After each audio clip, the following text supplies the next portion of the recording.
in the market. And this was considered, it should be in a language which is easily accessible to all, even in South India. And I'm grateful to Mr. Ajay Kumar Rai, who is a good scholar, and most of the time he remains abroad on various fellowships. Right now also he's in the US in a very, very important university. So he is a great scholar, especially in security issues, in national international relations. And I'm extremely grateful to Arun Maheshwari ji. Kahan hai Arun ji? Arun Maheshwari, yes. He is the MD and the chairman of the Vani Group of Publications, and his daughter Aditi, an extremely bright girl. She loves Hindi. Hindi का प्रेम इनका बहुत सर्वविदित है. इन्होंने बहुत मदद करी. इनके गाइडेंस में अरुण जी के सारा पब्लिकेशन का काम अदिति ने देखा है. मुझसे कम मेहनत नहीं की है. मैं तो नेतागिरी में भी कुछ रही, लेकिन जब भी इनको याद किया ये उपलब्ध रही, तो मैं इन सब का आभार व्यक्त करती हूँ. और खास तौर से मंच का आभार व्यक्त करती हूँ. धामी जी का भी आभार व्यक्त करती हूँ. आए हैं वहाँ से, उत्तराखंड से हमारे कई सारे महत्वपूर्ण लोग आए हैं. हमारे MP साहब भी आए हैं. तो आप सबको मैं वेलकम करती हूँ. आप सबका स्वागत करती हूँ. ये किताब आपके लिए है. लोग कह रहे हैं विवादित होगी. अगर किताब विवादित नहीं होगी तो क्या होगा? क्योंकि कोई भी इतिहास एक रुखी नहीं हो सकता भाई साहब. जो भी इतिहास लिखा जाएगा उस अगर आलोचना ना हो तो इसका मतलब वो काम बेकार है. If the work is good it will be criticised, it will be उसका मूल्यांकन लोग करेंगे. तो मैं चाहती हूँ उसका खूब मूल्यांकन हो. जो नाराज है वो लिखे, जो खुश है वो लिखे, जो मैं मिस कर गई वो लिखे. तो आप सबके प्रेम के लिए, स्नेह के लिए, बहुगुणा जी के प्रति आपका जो मैंने देखा, जो आप जितने लोग यहाँ बैठे हैं कहीं ना कहीं से जुड़े थे, मैं आभार व्यक्त करते हुए खासतौर से आदरणीय उपराष्ट्रपति जी का हार्दिक स्वागत और अभिनंदन करती हूँ. धन्यवाद. जय हिंद.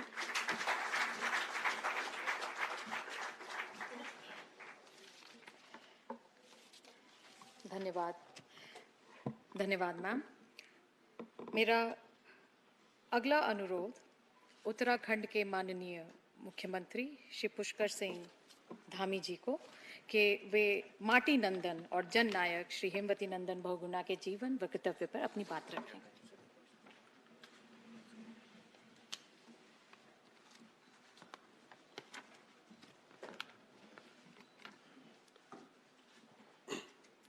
स्वर्गीय हेमवती नंदन बहुगुणा जी के जीवन पर आधारित पुस्तक के आज विमोचन अवसर पर मंच पर विराजमान आज के इस कार्यक्रम के मुख्य अतिथि माननीय उपराष्ट्रपति श्री वेंकैया नायडू जी और आज के कार्यक्रम में विशेष रूप से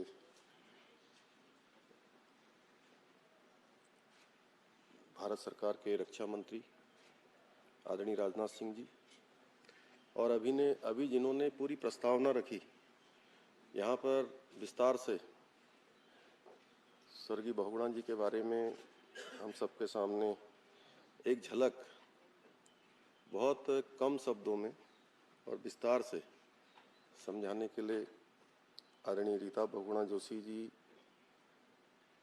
हेमवती नंदन बहुगुणा जी के बड़े सुपुत्र उत्तराखंड सरकार के पूर्व मुख्यमंत्री आदरणीय विजय बहुगुणा जी और कार्यक्रम में उपस्थित भारत सरकार के मंत्री आदरणीय महेंद्र नाथ पांडे जी, महेश शर्मा जी, हमारे उत्तराखंड की विधानसभा के अध्यक्ष ऋतु भूषण खंडूरी जी,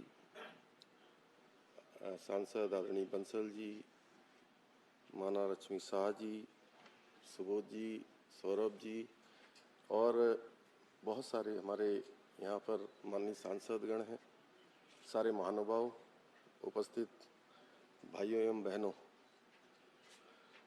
आज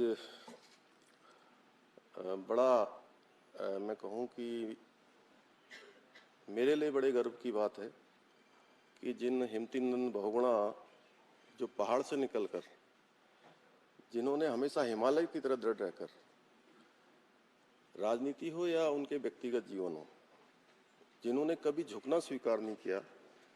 वो एक चीज और कहते थे ना कि हिमालय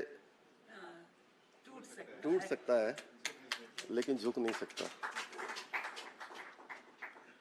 उनके बहुगुणा जी के जीवन पर लिखित पुस्तक भारतीय जन चेतना के संवाहक के विमोचन का आज ये सौभाग्य मिला है। वो बहुत ही विलक्षण प्रतिभा के धनी थे।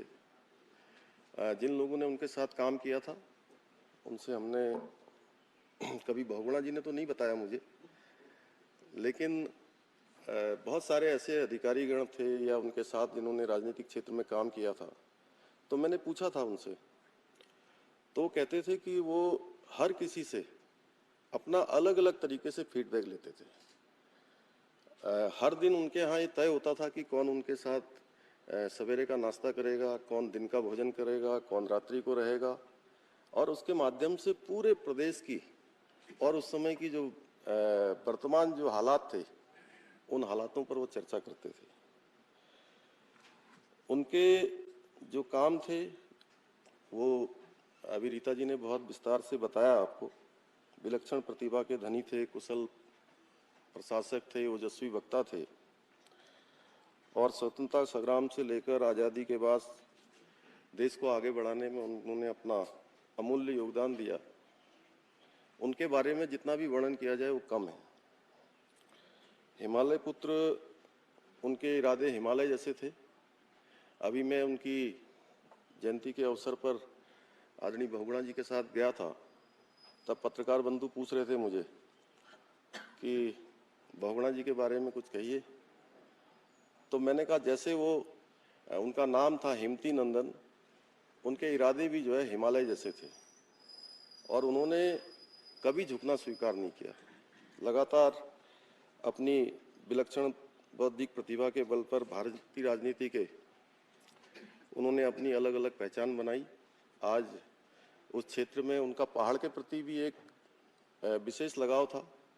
उत्तराखंड की माटी के वो लाल थे और लगातार जो उत्तराखंड के बारे में सोचते थे, आज उन्हीं सब कामों को आगे बढ़ाने का काम हमारे देश के यशस्वी प्रधानमंत्री नरेंद्र मोदी जी के नेतृत्व में लगातार उत्तराखंड में हो रहा है। चाहे आज हम सड़कों की बात करें तो ऑल वेदर रोडें जिस तरह से आज उत्तराखंड के अंदर बन रही है।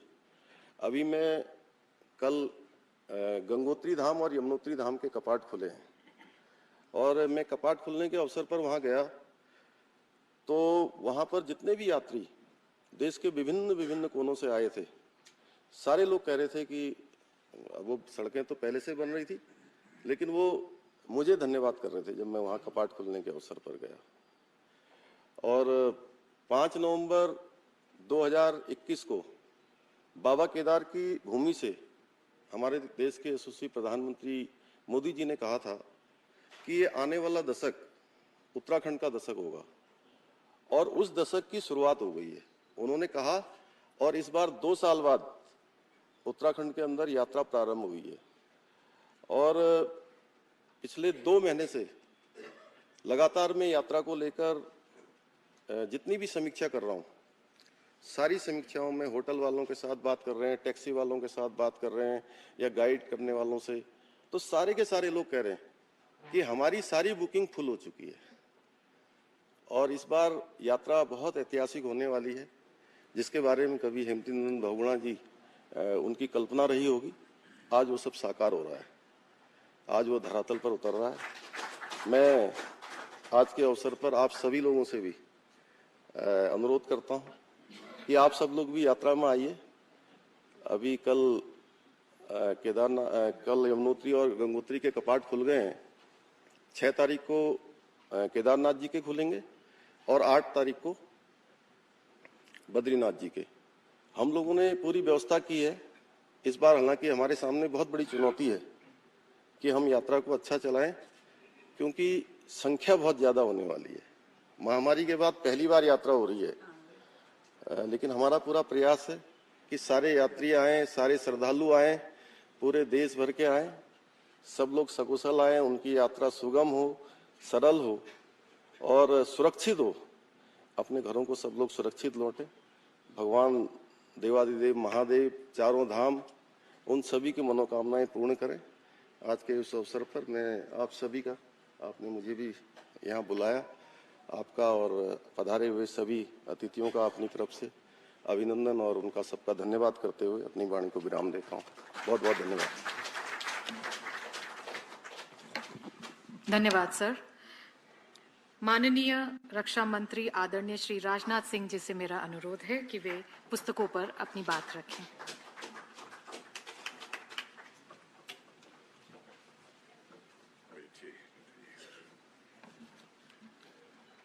भारत के उपराष्ट्रपति, आदरणीय उपराष्ट्रपति जी, नाम नहीं लेना चाहता हूं, और हमारे उत्तर प्रदेश के यशस्वी मुख्यमंत्री श्री पुष्कर सिंह जी धामी, आदरणीय विजय बहुगुणा जी और बहन रीता जी, और इस सभागार में उपस्थित सभी सम्मानित देवियों व सज्जनों, बहुगुणा जी से पूरे राजनीतिक जीवन में केवल एक बार हमारी भेंट हुई है। मैं मिर्जापुर के एक पोस्ट ग्रेजुएट कॉलेज में फिजिक्स का लेक्चरर था, लेकिन जब लेक्चरर मैं बना था उसके साल डेढ़ साल के अंतर्गत ही जो महाविद्यालयी शिक्षकों का जो संगठन था उसका मैं जनरल सेक्रेटरी भी था। महाविद्यालय की समस्याओं को लेकर आंदोलन प्रारंभ हुआ था और आंदोलन धीरे धीरे बढ़ते पूरे प्रदेश का वह आंदोलन बन गया था।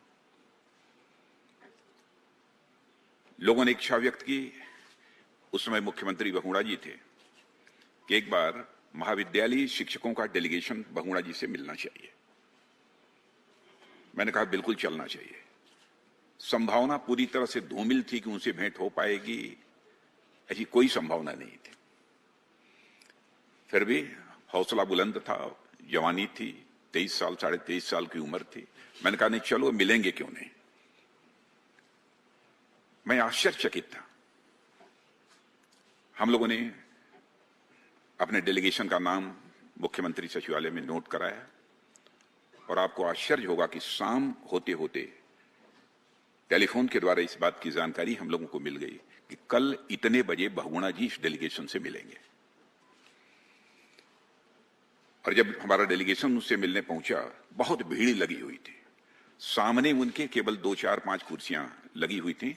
डेलीगेशन के लोगों को उन्होंने कहा कि जो इसमें सीनियर हैं वो बैठ जाएं, जो जरा यंग हैं वो खड़े रहें, क्योंकि कुर्सियां ज्यादा नहीं थी। और बैठकर उनके साथ बातचीत हुई और जिन समस्याओं को लेकर हम उनसे मिले थे, आप सबको आश्चर्य होगा कि उन्होंने तुरंत बुलाकर आदेश दिया था कि इस संबंध में एक रिपोर्ट तैयार करके हमारे पास प्रस्तुत की जाए। और कुछ ही समय के बाद उन्होंने उन सारी समस्याओं का समाधान किया था। एक ऐसा उनका व्यक्तित्व था। और मैं मानता हूं कि भारत में 20वीं शताब्दी की एक सबसे एक कद्दावर एक राजनीतिक वो शख्सियत थे। कुछ मिनटों में उनके बारे में बोल पाना मैं समझता हूं कि बहुत ही मुश्किल काम है। अब मुश्किल इसलिए कि उनका व्यक्तित्व और उनका कर्तृत्व दोनों ही भारत की राजनीति की कॉम्प्लेक्सिटी से गुथा हुआ है, बिधा हुआ है, ऐसा मैं मानता हूं। जब तक उनके व्यक्तित्व के बारे में विस्तार से चर्चा न हो, उनके व्यक्तित्व को समझ पाना मैं समझता हूं कि यह मुश्किल है। रीता जी ने जो ये पुस्तक लिखी है, भारतीय जन चेतना के संवाहक, यह पुस्तक बहुत ही रोचक है और इसके लिए मैं रीता जी को विशेष रूप से अपनी तरफ से हार्दिक बधाई देना चाहता हूं। और आप तभी जानते हैं, संसद में भी इन्हें भाषण देते हुए आपने सुना होगा, हो सकता है कि उत्तराखंड में भी सुना होगा, उत्तर प्रदेश में भी कई बार सुना होगा। ये प्रखर मेधा की धनी है, काल्पनिक क्षमता की भी ये धनी है और साथ ही साथ विषयों को प्रस्तुत करने की एक अद्भुत क्षमता, अद्भुत कला जो है मैंने रीता जी के अंदर देखी है। तो स्वाभाविक है जब इस पुस्तक की लेखिका ऐसी है तो पुस्तक कैसी होगी यह कल्पना कर लीजिए। शायद रीता जी के अलावा और कोई दूसरा व्यक्ति इतनी सटीक और विस्तृत पुस्तक लिखना किसी दूसरे के लिए मैं समझता हूं यह बहुत ही एक कठिन कार्य था, क्योंकि वह उनकी एक बेटी हैं और बेटी के अलावा उनकी राजनीतिक यात्रा को बहुत ही करीब से रीता जी ने देखा है। इसलिए इनसे सटीक और कोई बहुगुणा जी के बारे में और कोई नहीं लिख सकता था। और मैं मानता हूं कि रीता जी की पुस्तक इसलिए भी अहम है क्योंकि वह इस किताब की लेखक होने के साथ साथ इतिहास की, मुझे बतलाया भी विजय बहुगुणा जी ने, वे इतिहास की प्रोफेसर भी रही हैं, और सच्चाई है कि पहले मुझे नहीं मालूम था कि इतिहास की प्रोफेसर भी हैं। और इतिहास में प्रोफेसर होने के साथ साथ वह राजनीति में भी बहुत ही सक्रिय रही हैं। तो मैं समझता हूं कि इनसे अच्छा बहुगुणा जी के बारे में और कोई दूसरा लेखक नहीं हो सकता था। और मैं यह भी मानता हूं कि वे कांग्रेस में थे, लेकिन सच्चे समाजवादी भी थे और सच्चे राष्ट्रवादी भी थे। कोई उन्हें यह कहना चाहे कि नहीं केवल राष्ट्रवादी थे, केवल समाजवादी थे, तो मैं व्यक्तिगत रूप से जितना उनके बारे में जानता हूं, इसे मानने को तैयार नहीं हूं। वो सच्चे समाजवादी भी थे, सच्चे राष्ट्रवादी भी थे। भारत के स्वाधीनता संग्राम में भी उन्होंने हिस्सा लिया था। और 1942 का जो आंदोलन था, भारत छोड़ो आंदोलन, अंग्रेजों भारत छोड़ो आंदोलन, उसमें जमकर उन्होंने हिस्सा लिया था। और मैं ये कह सकता हूं कि कांग्रेस को विस्तार देने में, कांग्रेस को ऊंचाई देने में एक बहुत ही महत्वपूर्ण योगदान हेमवती नंदन जी बहुगुणा का भी रहा है, और इसे हमारे कांग्रेस के मित्रों को स्वीकार करना चाहिए। और 1969 में जब कांग्रेस का विभाजन हुआ, तो उन्होंने कांग्रेस के पतन को रोकने में, उस समय कांग्रेस लोगों ने मान लिया था कि यह बिल्कुल नीचे जा रही है, उस गिरावट को रोकने में हेमवती नंदन बहुगुणा जी ने बहुत ही अहम भूमिका निभाई थी। और कुछ समय बाद उन्हें यह महसूस होने लगा कि जो कांग्रेस पहले थी वह कांग्रेस अब नहीं रह गई है, और उनका यह मानना था कि अब कांग्रेस केवल एक व्यक्ति के इर्द गिर्द घूमने वाली यह कांग्रेस रह गई है, उनकी ऐसी धारणा बनी। और मुझे वह भी याद है कि जब पंडित कमलापति त्रिपाठी जी को हटाकर जब उन्हें सीएम बनाया गया था, उस समय भी उत्तर प्रदेश में तरह तरह की बहुत सारी चर्चाएं होती थी। बहुत अभूतपूर्व चुनौती उस समय भी थी, लेकिन 6 महीने के अंदर उन्होंने बखूबी उस संकट का सामना किया, और 1974 में फिर से कांग्रेस को सत्ता में लाने का काम यदि किसी ने किया था तो बहुगुणा जी ने किया था। अब उत्तर प्रदेश जैसे बड़े राज्य में लोग, अभी हमारे धामी जी कह रहे थे कि उत्तराखंड की मिट्टी के लाल, उत्तराखंड की मिट्टी के समित, उसमें उत्तराखंड उत्तर प्रदेश एक ही था।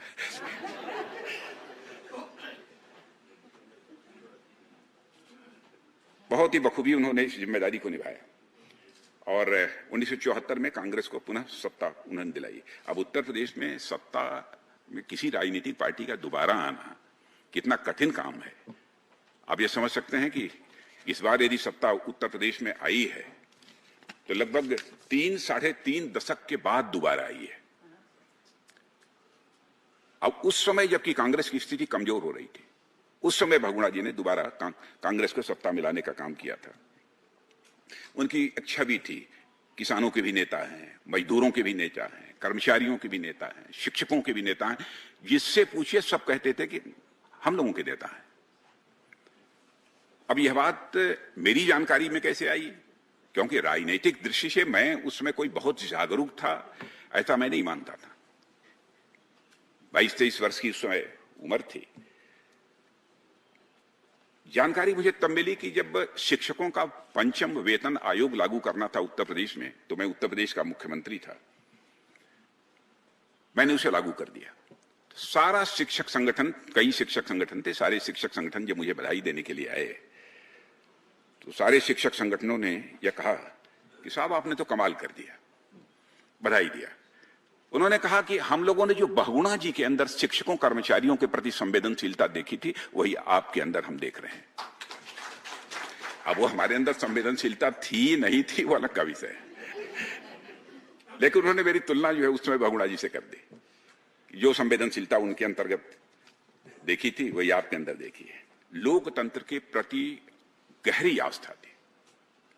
आपातकाल की क्या स्थिति थी उससे आप सभी अच्छी तरह परिचित हैं। कब कौन चला जाएगा, जेल की 4 दीवारियों के पीछे कुछ कहा नहीं जा सकता था।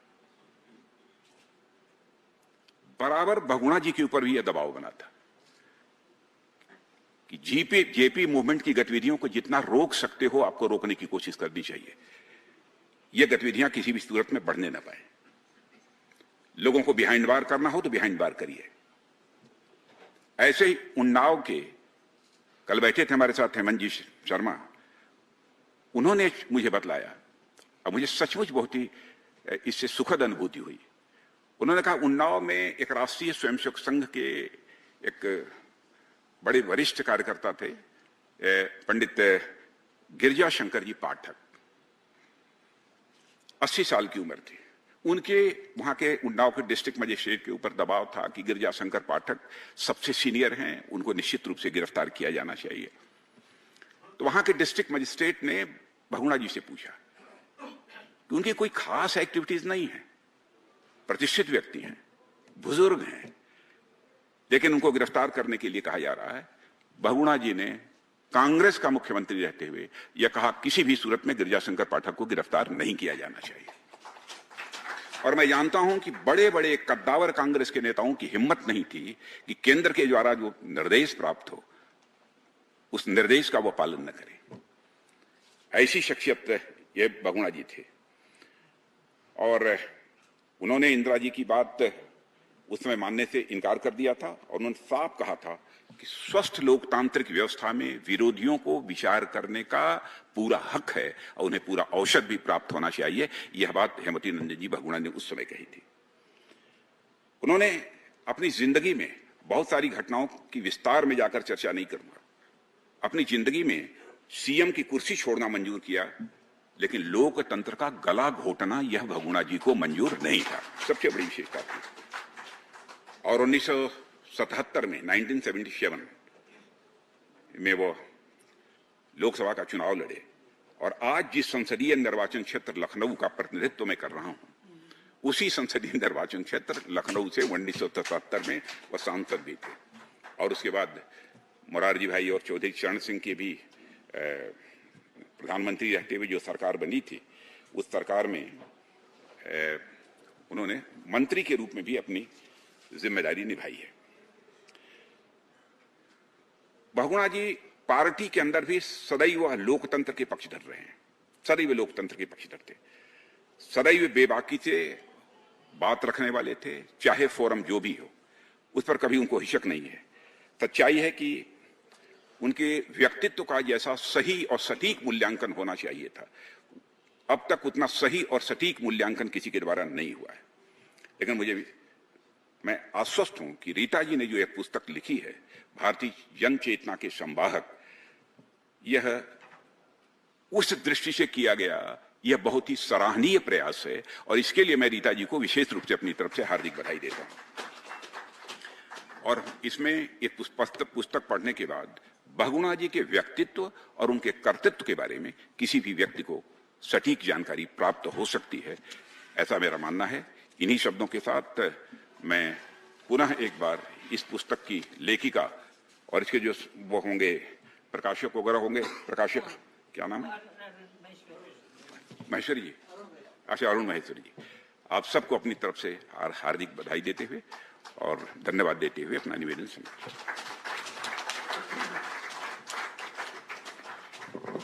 बहुत धन्यवाद सर। बहुगुणा जी के सभी कागजात, उनके पत्र अब नेहरू मेमोरियल लाइब्रेरी में शोधकर्ताओं के लिए उपलब्ध हैं। I now request respected honourable vice president sir to launch Hemvati Nandan Bahuguna भारतीय जनचेतना के संवाहक and Hemvati Nandan Bahuguna the political crusader.